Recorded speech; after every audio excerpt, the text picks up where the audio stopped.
I'm Michles, and welcome to this week's installment of our video blog. I'm here at Michles & Booth, our Pensacola office, and going to talk to you a little bit today about something that sounds like common sense, but a lot of times is misunderstood. You know, I was scheduled to be in trial right now, and the case settled late Saturday evening, proving once again that at any moment a case can settle. It had been pending for years, it had been mediated, it had gone to mediation, I believe, twice. And it wasn't until we were hours before the trial was going to start that both sides got serious about resolving it. And you know, sometimes you don't get all you want. Sometimes both sides have to be a little bit disappointed in order to make a deal happen. But one of the issues in this case is what I want to talk to you about. And in my case, I represented a great guy, great family, hurt in a car accident. The insurance company just didn't want to pay. Not an unusual script around here. But what was really at issue was my client was in his middle 60s. And like a lot of people that live to be 60, they have developed over the years some minor back or neck pain. The question in our case was the car accident the cause of additional permanent injury to my client's neck? There was no doubt that he had treated for several years with a chiropractor before the accident. No real debate that he had some minor problems occasionally with his neck. I think he'd seen the chiropractor twice in the year prior to the car accident, and had seen the chiropractor 3 or 4 times the year before that. So there was no question that he wasn't a brand new neck. He had some mileage on his neck. But in this car accident, it was made worse. And ultimately, he had to get some pain management injections, and he had to get a spinal cord stimulator put in, and they were really working hard to avoid surgery. But the question that brings up today is, how does Florida law treat an aggravation of a pre-existing condition? Because if you think about it, the longer you live, the more likely you've got a few dings. I used to draw the analogy to my pickup truck. I used to, until very recently, I got rid of my 2005 Ford pickup truck, and it had a few dings on it. Now, if somebody backed into it out in the parking lot and put another ding in it, I don't get a new truck. That wouldn't be justice, that wouldn't be equitable. But I do have the right to get that ding, that new ding, repaired. So the person that backed into my truck isn't responsible for making it brand new, but they're also responsible for the additional damage that they do.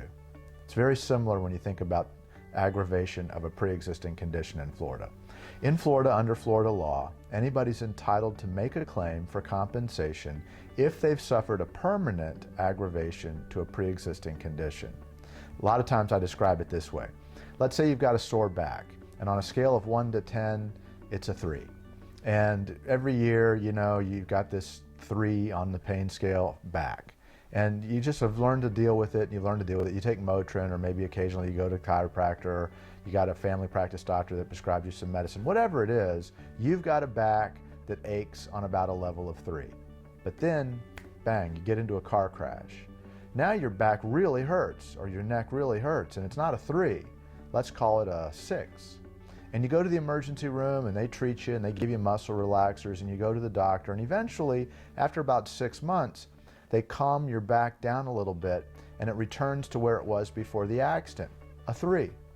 Well, if your injury goes back to where it was before the accident, you don't have a permanent aggravation to your pre-existing condition.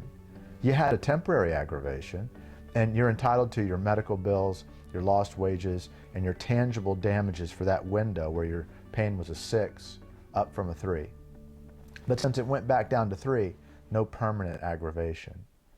What if, however, you don't return to a 3?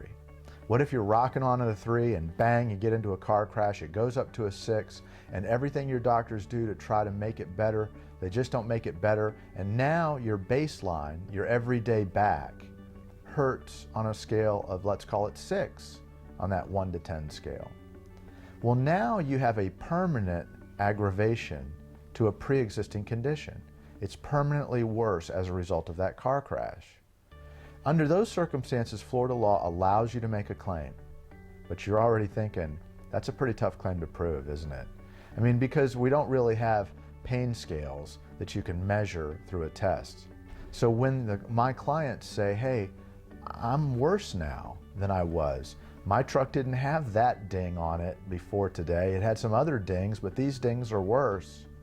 that becomes the battle that oftentimes leads you to the courthouse.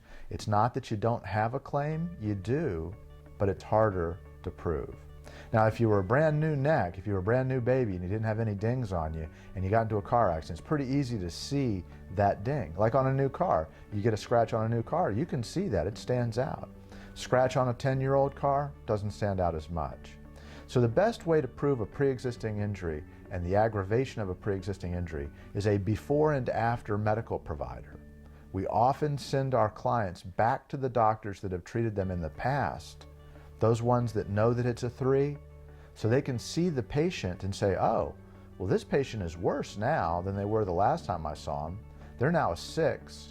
And I'm using those numbers, but you can understand sometimes it's measurable on an MRI, sometimes the progression is measurable on a plain film x-ray or a CT scan. Sometimes the doctors just know they've measured range of motion, they see the spasms, they know that they're worse, they know their patient has changed from the way they had been before the accident. So if you've got a few dings on you, if you're out there and you're not a brand new truck, you've got a couple of dings, but you pick up a new ding in a car accident, you're entitled to make a claim for a permanent aggravation to a pre-existing condition. If you've got questions or you want to make some comments, feel free to contact me. I'll help you with the subtleties. I'll fill in some of the details. If you want to look at this or look at some of our other installments to our video blog, go to Michles and Booth or forthevictims.com/blog. I got that wrong last week. But if you want to, give me a call, make suggestions, ask questions. We'll be happy to answer them. I'm Marcus Michles. We'll see you next week.